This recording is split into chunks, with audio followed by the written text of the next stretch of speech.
It's a pleasure for me to introduce you to Ignasi Boltó. Ignasi has been working in the think tank industry in the past years. He is a young entrepreneur as well as an intellectual entrepreneur. Ignasi actually was competing last year also at Dragon's Den, and his presentation inspired us all. And I thought it would be good to have Ignasi present his thoughts on social media and how we can learn from him, or actually the Spanish libertarians have learned from him, and what we can copy-paste and translate into our today's challenges. Ignasi, the floor is yours. You have an hour, actually, but I'd say take your presentation as long as you want, but I think we should have a good discussion and debate. Okay. Thank you very much. Well, hello, and thank you, Barbara, for the invitation. It's an honor. And she was saying I have an hour, but I think I will be talking like 30 minutes, more or less, as maximum, and then we'll have a nice debate. I mean, it's not necessary to be a Q&A. I mean, I prefer to be an open forum. So, well, my name is Ignasi. As I said, I'm a filmmaker. You see me these days recording everything. But I also run a Facebook page called Spanish Libertarian, and I will try to explain more or less what I've been doing so far, and I hope it's useful for you and the institutions you represent. So here I go. First of all, I would like to make some questions to the audience, and questions that maybe we can make ourselves, because it's important to think and to reflect about these issues. And the thing it would be to talk about what if we are being persuasive or we are not being persuasive, what if our communication is not being effective, what if we are not using social media properly, what if we are not creating a libertarian hegemony. And we've been discussing this topic so far, and I think we should work more, or at least should work better, and that's what my talk will be about. I will divide this talk in three main categories.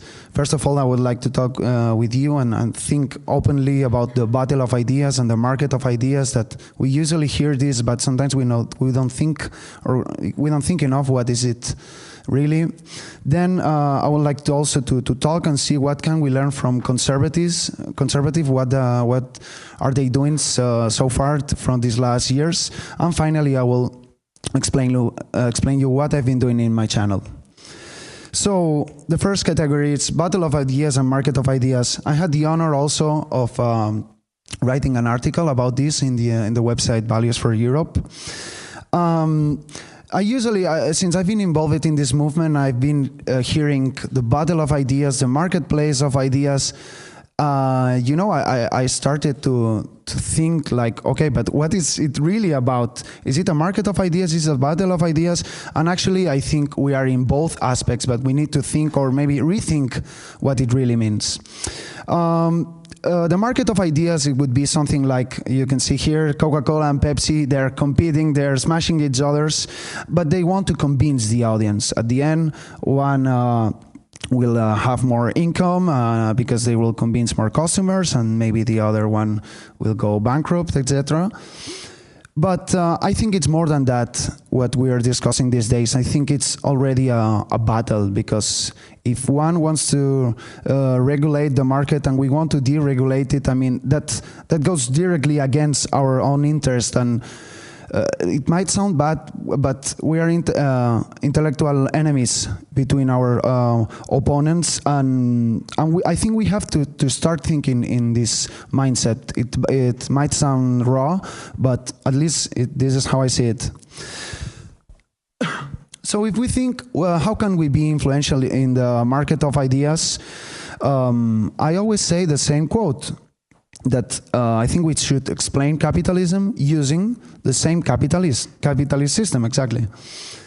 What is a little bit sad for me is that socialists actually use capitalism better than us in order to spread their message.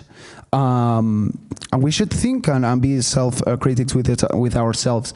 If we understand what capitalism is, we should use it in order to promote it. And what this is actually what any entrepreneur is facing. I mean, the free market is based on the law of supply and demand. We need division of labor inside the different projects, specialization of each professionals. We need innovation. We need to give value to the market. We need leadership in different projects, and we have to accept that some projects will fail and some projects will succeed. That's the easy part, so to speak. But especially last year, I was very interested of battle strategy and war strategy knowledge, and I think, and it was mind-blowing to me because as I said, you usually hear, yeah, we have to compete or we have to buy the battle of ideas, and I said, okay, I want to learn about what war strategy really is. And I basically followed the lectures of this guy, Robert Greene. He has these 3 books, well, he has more books, but these 3 books about war, power, and seduction are very interesting, and I think it was related with this whole libertarian hegemony movement that we're trying to do. And he's also based, for sure, with Sun Tzu and his Art of War, the most famous war book ever. So I won't enter very deep into this, but I think it's important to at least reflect a little bit. So Sun Tzu was saying that people should not be unfamiliar with the strategy. Those who understand it will survive. Those who don't understand it will perish. And it might sound hard, but it makes you think like, okay, are we winning this intellectual battle or are we losing it? Are we thinking correctly in terms of strategy? I have my own opinion, but I would like to hear yours. Also, in the 33 Strategies of War of Robert Greene, he says that the great war strategist mindset, it tends to see the big picture. What the big picture means? It means that if you're thinking in terms of big strategy, you can take the risk of losing some battles, but if you lose that battles, it means that you want to win the war. I mean, you are willing to accept that. And he also says that only a big strategy can give you big results, meaning that if we have a libertarian opinion on many different topics of the social scene, maybe it's not intelligent from us to fight it all. Maybe we can accept that some battles cannot be won now, but if we achieve some pieces of hegemony, let's say, maybe we will win the final war. It's funny, I usually play this game called Go. I recommend you. It's like the Chinese chess. And in order to win, you can lose some mini battles, but at the end, you win the whole war, and that's the big thing. And I see a correlation. Also, Sun Tzu said, I think this is his most famous word, every battle is won before is fought, meaning that everything is mental, and if you are stronger than your opponent, and you are more prepared, and you know his weaknesses, it's preferable, it's more predictable that you're going to win. And again, I think our opponents or enemies, let's say, they are more prepared, they know our weaknesses more, and that's why they win, because before each battle they are prepared. And that leads me to this ultimate goal. Sun Tzu also said in one of his most famous quotes, the true objective of war is peace. And that really made me think, like, if we're trying to achieve a peaceful society with prosperity and free market capitalism, we need to fight the war. And fighting the war, it means like getting your hands dirty and maybe some blood even. And I think we have to do it because our opponent is already fighting the war, and if we are not using the same strategy, we will lose, and we won't have the peace that at the end it's our main goal. Okay, digging more in my talk, this part was a little bit philosophical, but I think it's important to think about it. The next category, I will show you what can we learn from other people who are not our enemies at all. These are the conservative, especially in the United States and and England. So I heard this phrase from this YouTuber called Paul Joseph Watson. I think he labels himself as a conservatarian, and it's kind of funny. And he was... they were making an interview to him in this program called the Rubin Report, that he's a liberal, by the way, he's not a conservative, but it was very interesting, and they were talking about what criticisms could he do, in this case, to libertarians. And he said, and I also wrote an article for Values for Europe about this, in case you want to see more, my opinion. I think the problem with libertarianism is that they are not on the frontier of political discourse. When you have major issues that appear on the news media, one has to seize upon them and tell your story and influence on the popular narrative. This last phrase, tell your story and influence on the popular narrative, but I think it's super important, and we are not doing that at all. They, referring to libertarians, they are not reaching anyone out of their inner circle. So that's how I think libertarianism needs to improve in that way. So I heard this phrase, and it hurt a lot, but at the end, I mean, it's true, and if something is true, you just have to accept it. At least that's my opinion. So what are the conservatives doing? They are using YouTube and social media in a good way. They are creating engaging events, and they are using symbology and culture. I will show you that. Just a moment. I love all of them, I have to say. All these characters are using, they have amazing YouTube channels, and they are very influential on the social media scene. Daily Wire with Ben Shapiro, Louder with Crowder, the Canadian, Paul Joseph Watson, the English one, Lawrence Southern, recently banned in UK, by the way. Milo Yiannopoulos, Irreverent, the funny Gavin McInnes, Dennis Prager with his Dennis Prager University, PragerU. I'm sure you heard it, recently banned on YouTube. When YouTube bans you, that's a good news, by the way. The Rubin Report, he's not a conservative, he's a liberal, but he makes excellent content and a good content for ideas and debates. Also banned from YouTube. They don't allow him to monetize the video. They are unsubscribing him on purpose. I mean, but that's a good sign that when the mass media or the status quo is pointing against you, it means that you're doing something correct. And also Joe Rogan, which he doesn't have any political bias preferable, but he's making interviews to a lot of conservatives and etc. And millions of views. I mean, I'm not kidding. It's literally like this. They are also creating engaging events, like the Dangerous Faggot Tour of Milo Yiannopoulos. You can see him, that he entered like an hero at the room. Also, Ben Shapiro, he made a lot of events in universities, and the social justice warriors try to censor him, and that makes that the news media come to the place, and that gives you even more publicity. Steven Crowder has created this idea, just going to the street and saying something like male privilege is a myth, change my mind, or talking about gun ownership and something like that. And it's cool because you're telling your opponents, okay, let's discuss. I am here. If you don't come, that's your fault. And they usually fail of most of the arguments, or not failing, but at least the scene of the discussion, it's open. Also, Turning Point USA, they are creating events, and sometimes they invite socialists, and then there's lots of viral videos, and that creates a lot of intellectual movement and opinion. I think they're using also symbology of culture in a good way, with Pepe the Frog, a lot of memes on the internet when trying to debunk, let's say, the leftist movement. A lot of Thug Life's video of Ben Shapiro with this rap music and this gangsta style. But I mean, this is what it works. I'm not saying I like it or not. I mean, I enjoy it, but that's not the thing I do. But this works, and this engages people. Also, mocking a lot of social justice warriors and radical leftist activists. I mean, it's quite easy thing to do. There was this Facebook page, I think, God Emperor Trump. I'm not especially pro-Trump, but he's not a lefty. We can say or obedience that. And also, I don't know, using figures like George Washington, etc.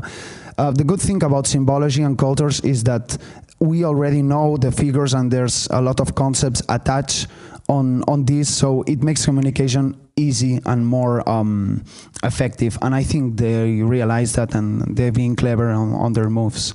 And yeah, more examples. For example, as I said, Charlie Kirk of Turning Point USA here on the center, and wonderful figures such as Jordan Peterson, who apparently he's not fighting any political battle, but he's a psychologist, but he has been fighting against this radical leftist, and I mean, we can see the results, a lot of viral videos and political discussions, and that puts you on the scene, and that comes back to the previous slide where I said you have to say your opinion about what is going on the social scene.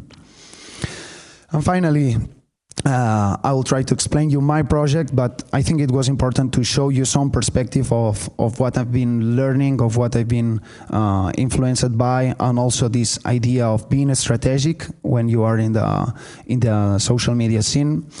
So in my project Spanish Libertarian, I can proudly say that during this last year, 2017, I increased per 10 the number of followers, and I created new content, I created a new approach, new style, meaning style of the communication that I use, and also the design. And I've been focusing on Facebook. Maybe I will come back on YouTube, but at least that's what has worked for me. Here you can see some data. I mean, at the beginning of 2017, I had like 10,000 followers, and now 2 weeks ago it was like 105,000 followers. I think these are decent numbers. Likes, 9,000, and then 78,000 likes.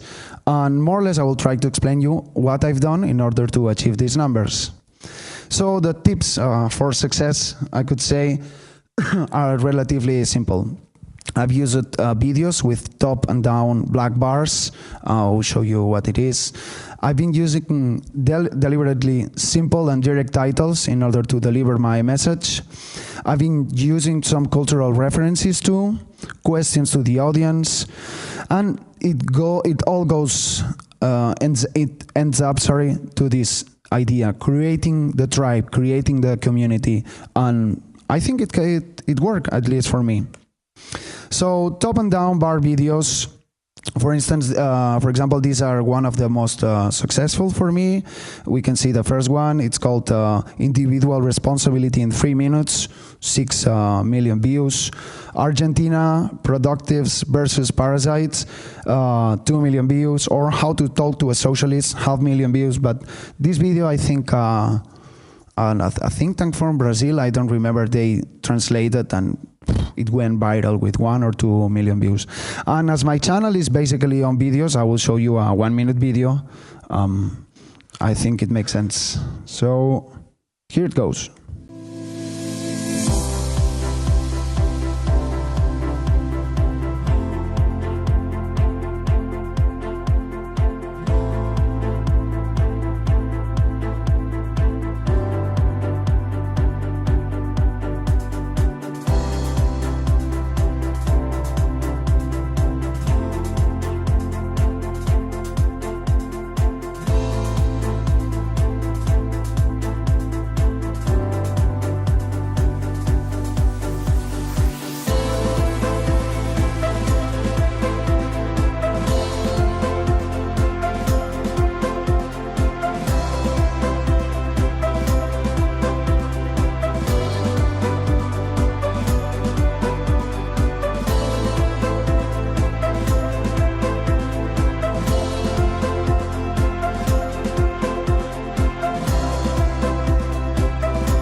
So as you can see, I've been trying to use some reference to the culture, using even an irreverent kind of a style, using humor, using direct message, something that makes you feel positive and I don't know, changes the mood for the audience. And okay, I come back to these tips for success.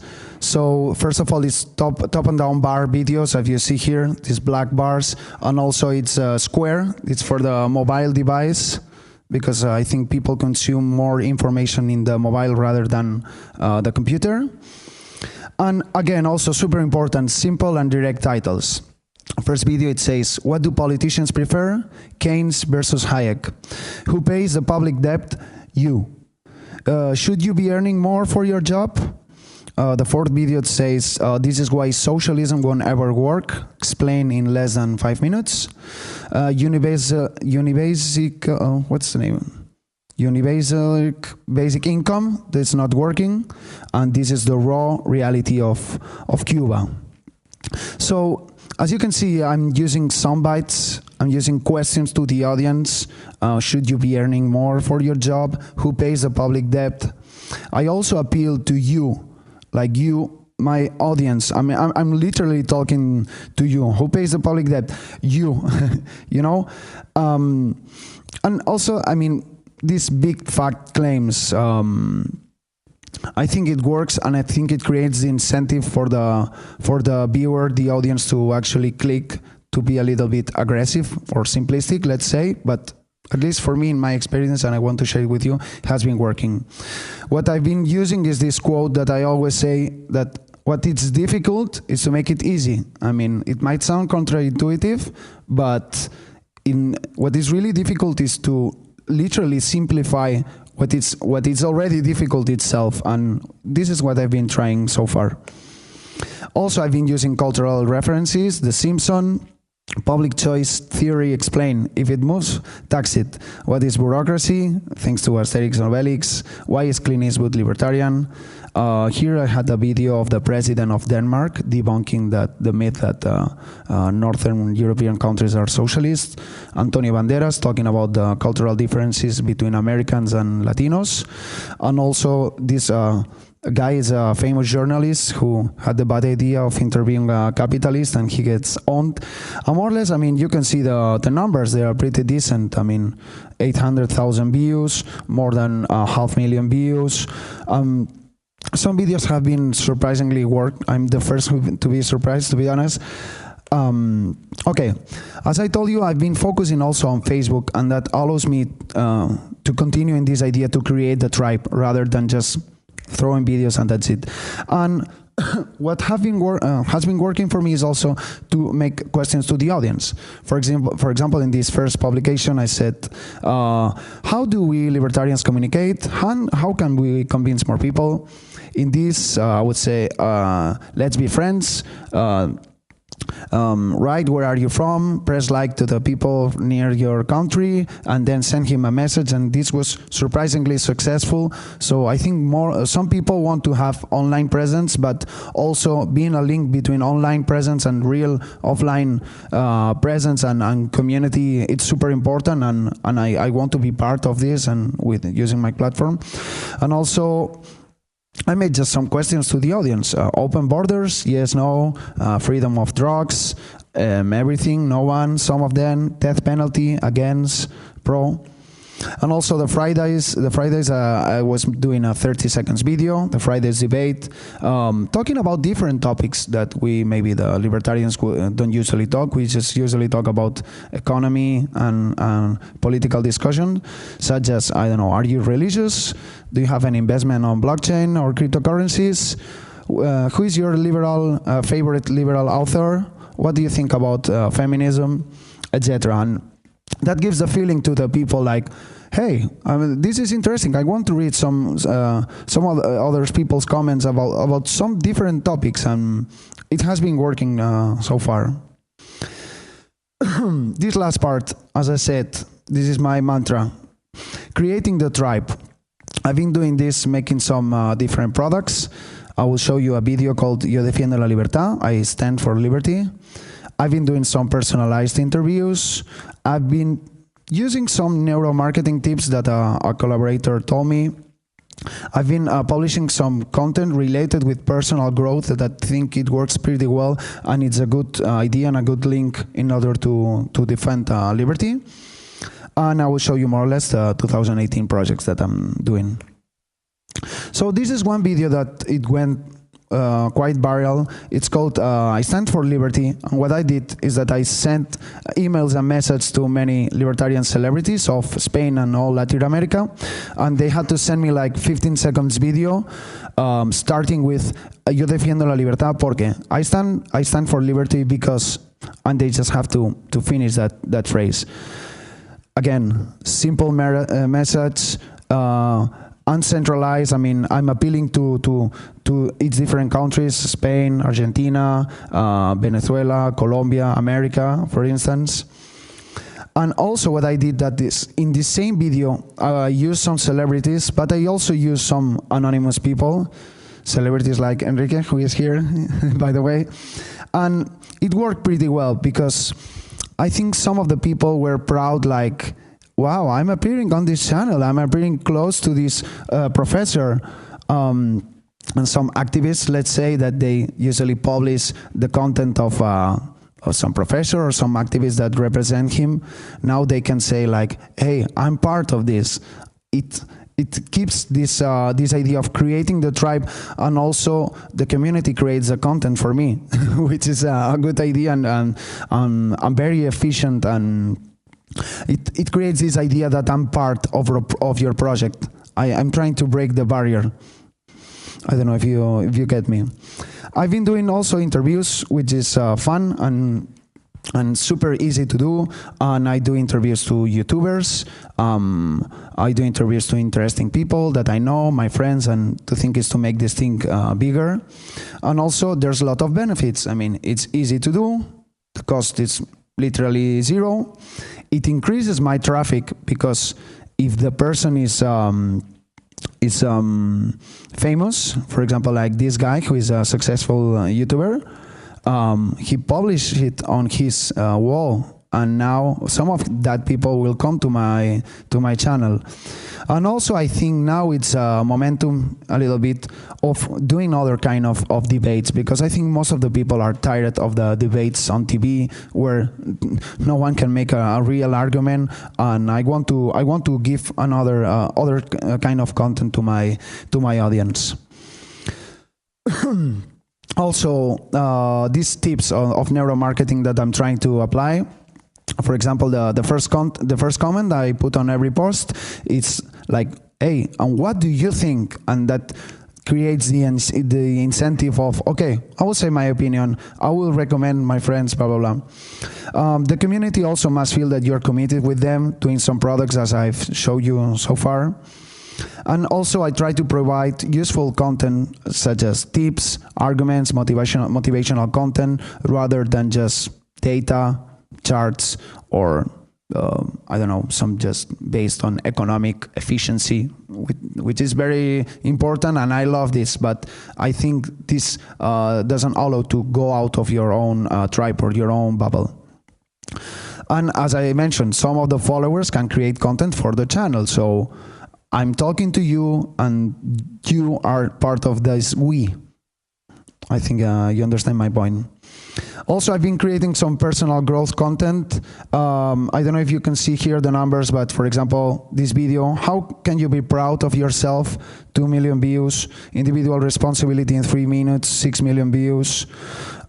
Should you be earning more from your job? 1 million view. And then I've got other videos like how to talk to a socialist. Does libertarianism only benefit the rich? This, for example, the advice for young people that no one wants to hear, for 400,000 views. Divide Argentina in two, productives versus parasites, 2 million views. And I can see this kind of content works, and also think that people are willing to understand this. If we talk about freedom, referring to something out of you, like in the government, taxes, regulation, etc., it's fine, it works, but talking about how can you be free yourself and your mind and the way you behave and not complaining and being responsible, surprisingly, people are more interested if we talk about this, because they said, hey, that is useful for me, that literally makes me better, that makes me more aware. And I definitely will try to continue creating content like this, because you can see the numbers. It worked pretty well. Part of the projects that I'm doing, I create a Patreon account if the members want to support me, and maybe creating some premium content for them. I've been doing, I will do it more, promote entrepreneurs and coaches, and maybe sell their online courses for them, so they can have the incentive of joining my platform, because they can earn some money, and also the community can have the feeling that they have a good quality content. And again, I want to provide entertainment, knowledge, academical knowledge, if, for instance, but also if it's a platform for networking for people, that's even better. And that's what I've been doing so far. So, coming back, we have to think what the market of ideas is. We have to think also in battle mindset strategy. I think we can learn from what the conservatives are doing, and you can see what I've doing so far. So here comes my trick, or my call to action. A friend of mine called Luca gave me this rule, and I think it's a clever idea, and I said, okay, I will keep it for myself. And I called it the 3I rule: imitate, improvise, innovate. And I'm recently more or less an entrepreneur, and I try to use it, and I think it works. Imitate. Okay, I like this content. I usually check it. They do this online university. They do this podcasting. Okay, I will imitate. I will try to make it by myself. Then you improvise, as I did myself. I use this creepy logo and I made this design by myself, and I'll take a look at it now, and I don't like it at all. This economist came to my city. Okay, I recorded. This guy appeared on the YouTube. Okay, I download the link and I will put an extract. I mean, the numbers weren't that good, but I started. I improvised with what I had.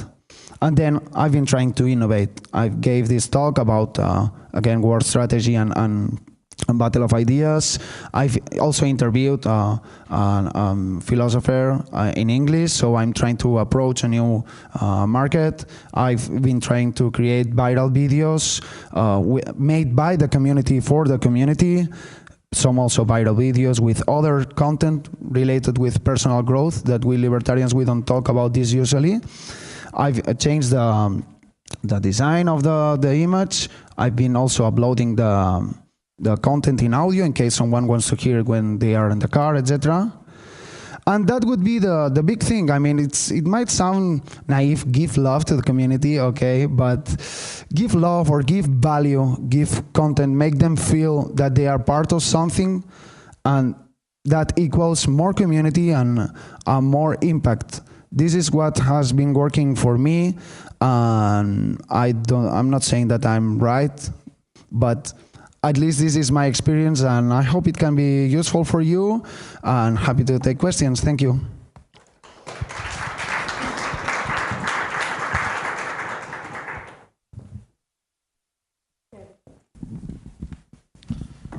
Thank you very much. Very impressive. You were talking about costs, and so you produce it. Can you tell a little bit about the technical things? What you use? Do you use your smartphone, and how you cut these videos, and how you do it? And because you said zero costs. It's almost zero cost. I mean, this channel started just extracts from long conferences. So I literally downloaded the video. I just took the part. And then with the editing program Premiere, I just put it there. Then I equalize the audio. I don't know, well, I put it up in case someone is hearing with the headphones. And then I just add the logo, and this outro that you've seen in the video, I outsource it. I think it cost me like $15. And I just create the YouTube and I put it there. The interviews, I do it with a program called Zoom. these videos, for instance, the people send it to me. I mean, I've been investing hours, but I don't even pay for Facebook campaigns at all. I mean, the idea here is to create value, as I said, no, and as any entrepreneur would do. If you want your project to succeed, you just have to create value. And I invested energy, but no, I didn't spend any money. Almost, I don't know, maybe 100 euros. Yeah, but at least I can say that. No, but also the community, sorry. Sometimes people just send me some in my PayPal account, so maybe I'm on zero. For us, if I would use sound, music, would have the Keynote will punish us. Would have to pay. No, you can download. Spain is free? No, you can download free copyright music. There are also a lot of data. But con el micro. Does it work? There are several databases with free content, and if you're doing things on YouTube, I don't know on Facebook, but on YouTube you have your own database of music and sound effects, so it's totally free and available for YouTubers, or any kind of YouTuber, no matter your size. So, and it's totally free and it's pretty comprehensive. Like, it's really good. Yeah, on YouTube, for example, I monetize certain videos, but I monetize the content that I did. So if I did record the conference or I did the interview, I monetize because I own it. But the rest of the things, I just appeal to this fair use. I know there's some people who know more than I on intellectual property, and that's it. I haven't had any problem so far. Nobody knows anything about the fair use, not even the guys from YouTube. Yeah. Sorry, like, no, you said that nobody knows anything about the fair use policies, not even the guys from YouTube. So. Yeah. It's a little bit messy. I wanted to ask you, how does the new Facebook policy towards the audio of the videos change your strategy? Because now it used to be that you would see the videos, like you would start scrolling down the Facebook and you wouldn't hear the videos. You would only see the pictures. Good question. And now it's like this annoying new policy that anytime you're scrolling down, you hear the video, and does it have changed? No, like but now? if you tap the audio button, you don't hear any audio when you're scrolling down on Facebook. And people do that often? Yeah, or? But again, that's the idea. I put some text on the same video because I want this to be attractive for the audience. And also, as I mentioned, I mean, I'm not putting any kind of text. I'm putting like aggressive text, I would say, and I think that creates something in the brain, or I don't know what exactly, that okay, I need to hear this. So it's enough with that. You don't have to put subtitles on the videos. Sometimes I put subtitles. Sometimes I do it. And is there any pattern? Like, you would say that those who have subtitles, they are more likely to go viral? Yeah, or? sometimes it might work. I've added on the most successful videos English subtitles, and then what I do, I mean, I don't know if you know this page called Being Libertarian. Do you know it on Facebook? They have a lot of followers, and they republished my content, and that, boom, 10 more thousand followers in 2 or 3 days. So you have to use also networking by yourself. ¿Le das el micro? No, Mike, sorry. This is less of a technical question, more philosophical. You're using the word tribe, and I find that interesting because the libertarian movement, as far as I'm concerned, is often more about the individual, anti-collectivist, so to speak. So could you talk more about that whole idea of creating a tribe? I mean, it's interesting because, of course, you've got 2 million views on something, and that's getting a great audience. But can you talk more about that tribal viewpoint? Okay, I'm not neurologist or psychologist, but I think we are all humans. We are social animals, and we need our own tribe. Let's call it family, relatives, friends, people that you are agreeing with, I don't know, cultural or behavior, etc. So we are individualist for sure. I mean, in terms of what do we expect from other people, I think we are anti-collectivism, meaning that we don't want anyone coercively saying what we should have to do. But that doesn't imply that we can voluntarily agree and create our own tribe. And if we create a tribe of individuals, let's say, I think that's the niche, that's the market that I'm approaching.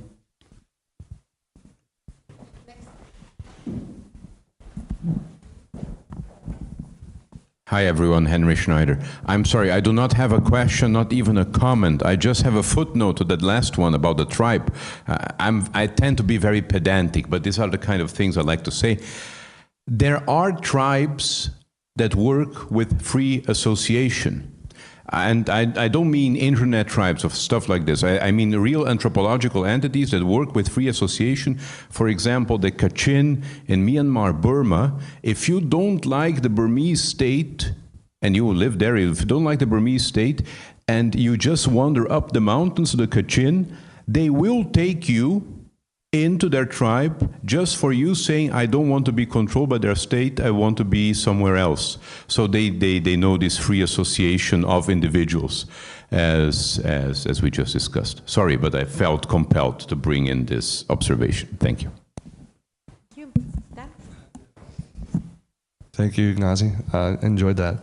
One of the things I noticed about your slides is you have a lot of data. So you're able to measure the result of one type of headline versus another headline.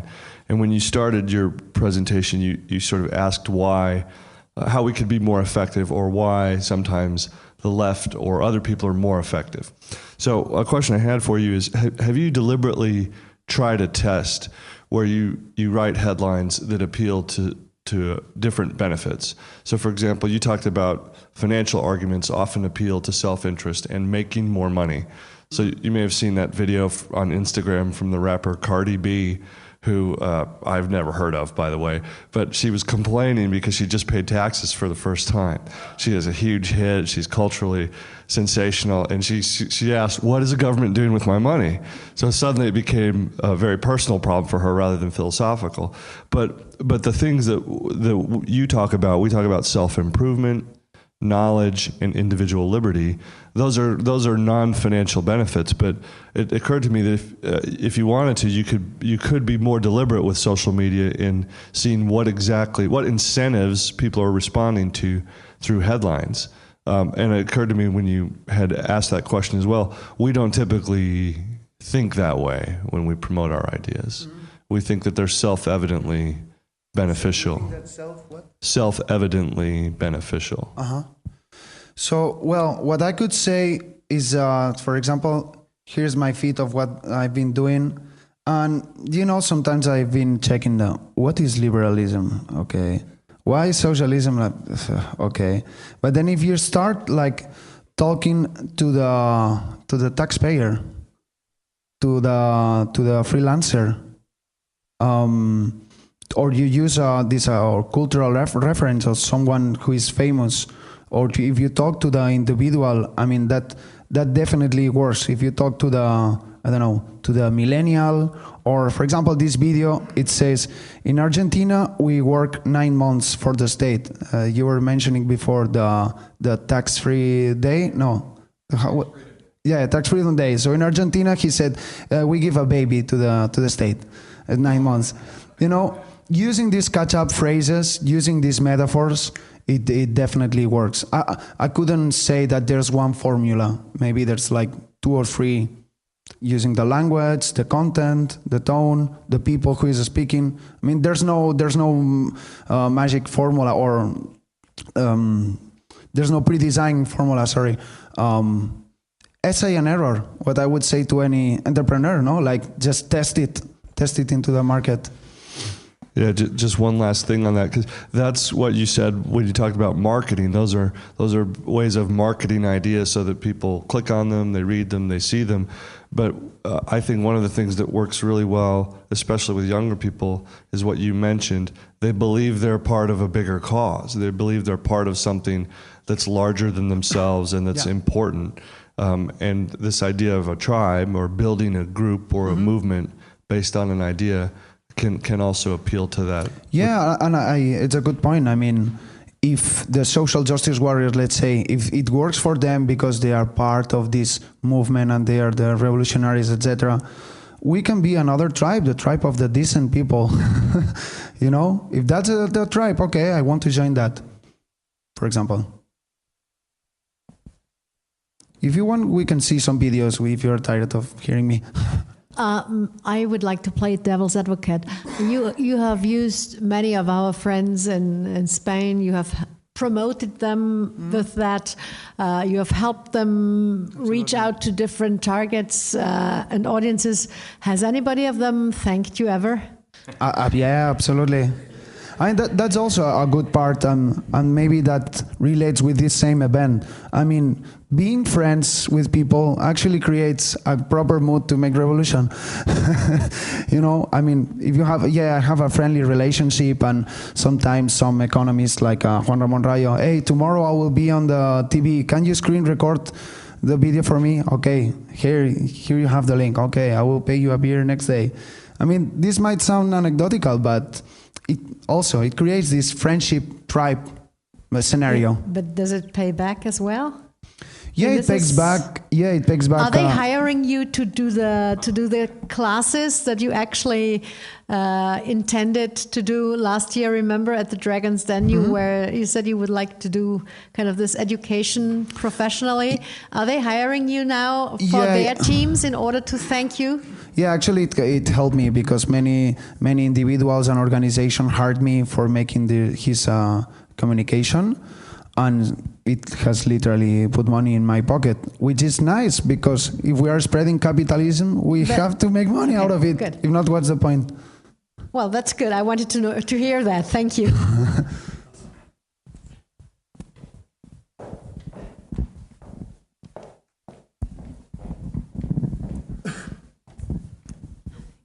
There is another thing I didn't properly understand of your talk, or maybe it's some personal debate that we have together. In some point of the talk, you said that I have the note here.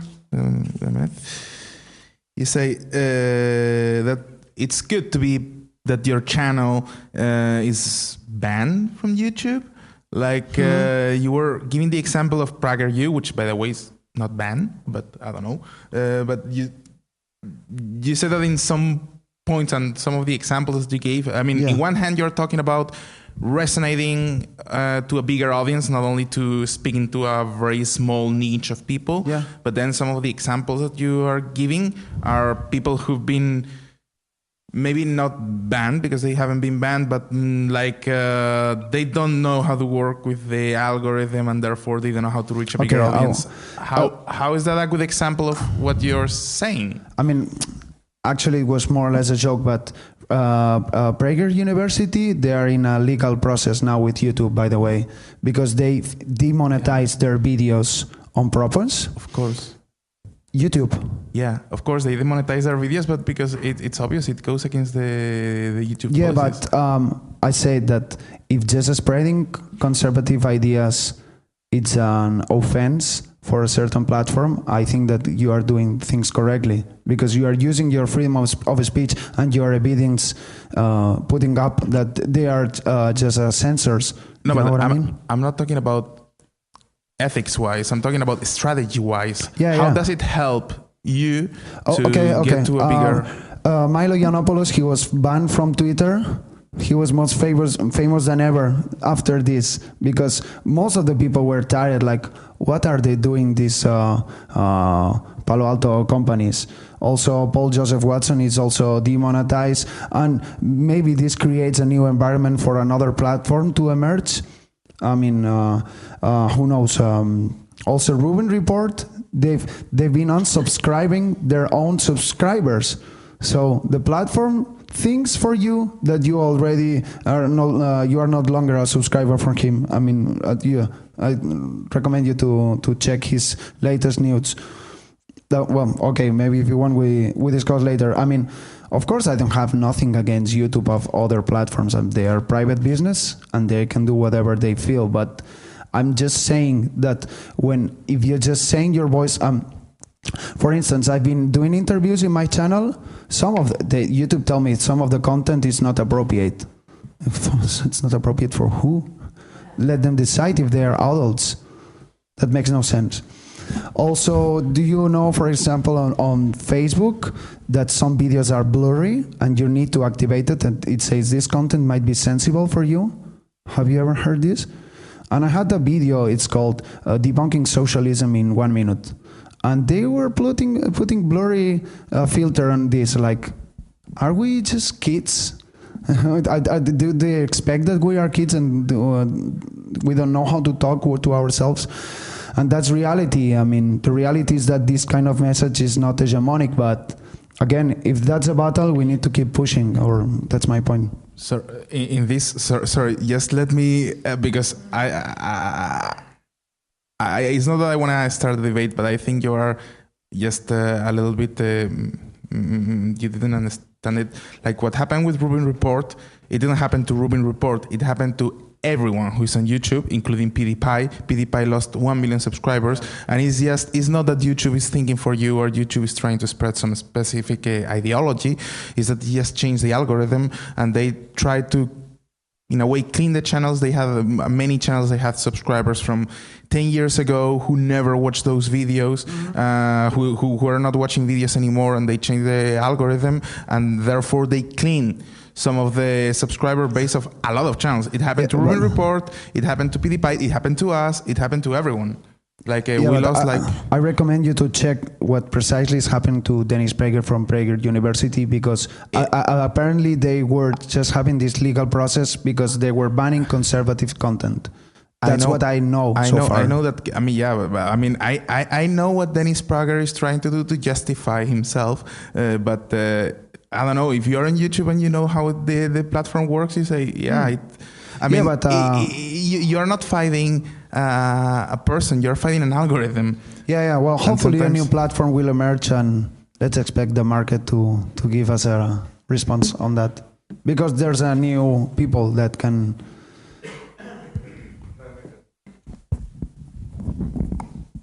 Just in capitalism terms, if you're distributing content through the ecosystem of a private company and you're getting likes or follows or views, then that's how they're paying you, right? That you're within that system. And as we've seen, Mark Zuckerberg said it last week in front of Congress that in a few years or a few months, Facebook will have an algorithm, an AI, that can determine ahead of time what hate speech is and prevent it from being published.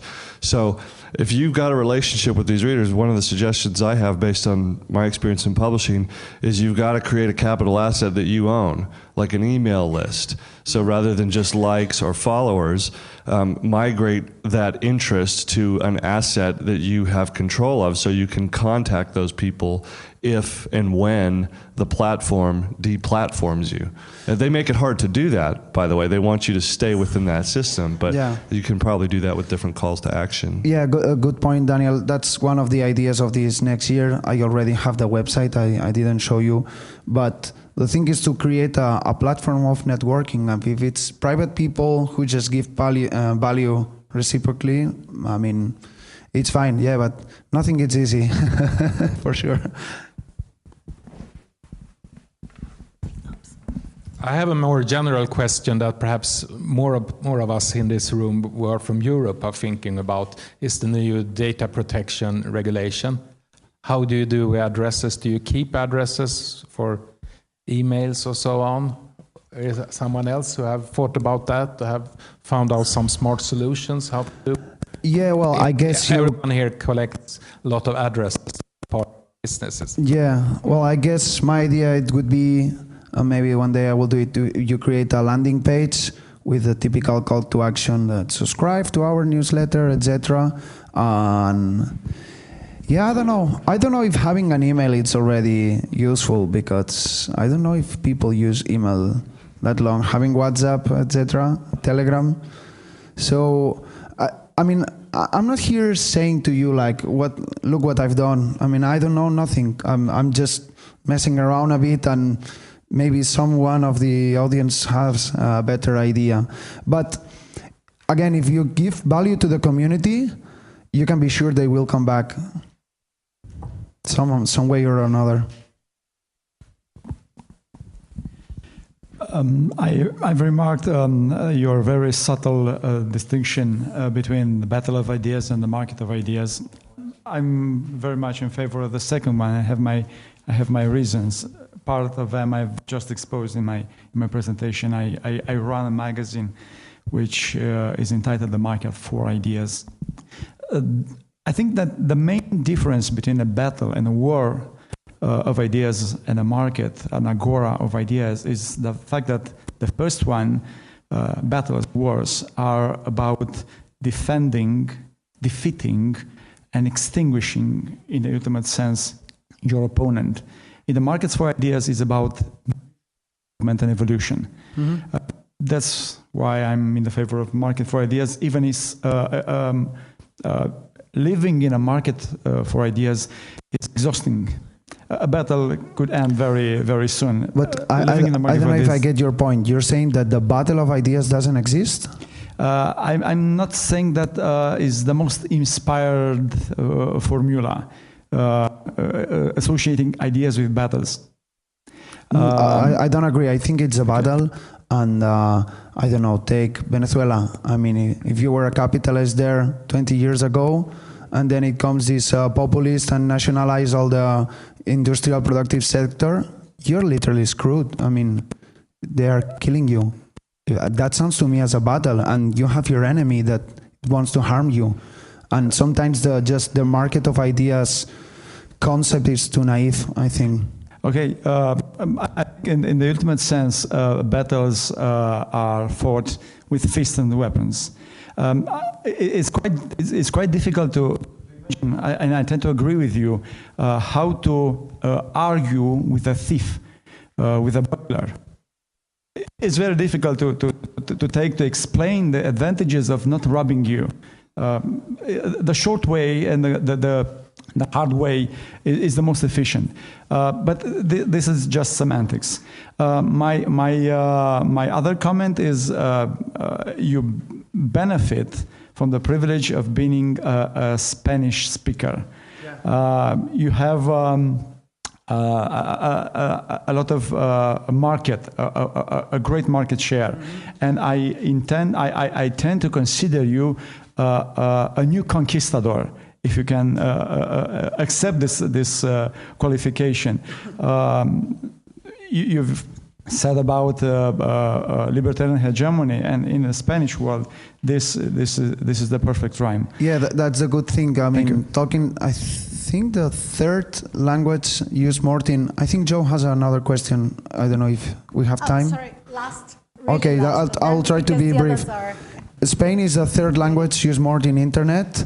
And as you said, I'm trying to educate my audience in Spain, which we are Europe sometimes, and Latin America, that they have got shitty governments too. And I wish I would talk in English, but that's my market, and that's what I have to do.